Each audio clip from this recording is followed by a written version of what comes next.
প্রিয় ভাই এবং বোন, কোনো কিছু দেখেই নেগেটিভ কোনো কিছু চিন্তা মনের ভিতরে নিয়ে আসবেন না। এক্সাম্পল দিয়ে আমি যদি বোঝাই, এটা হলো সবুজ কালার।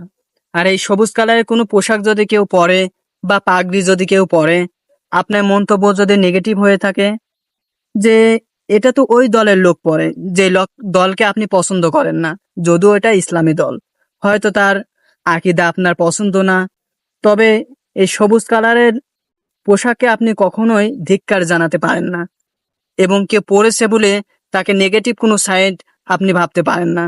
মনে রাখবেন, এর সাথে কিন্তু আরো ব্ল্যাক কালারের একটি পোশাক কিন্তু কিছু মানুষ পরে, কালারকেও আপনি কিন্তু ধিক্কার জানাতে পারেন না।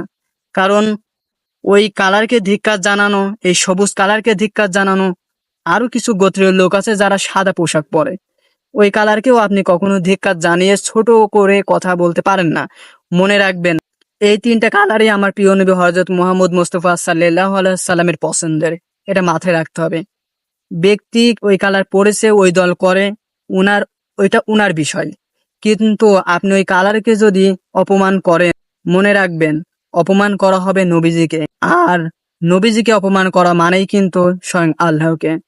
অর্থাৎ কারোর পছন্দের বিষয়কে অপমান করাই কিন্তু তাকে অপমান করা, মাথায় রাখবেন।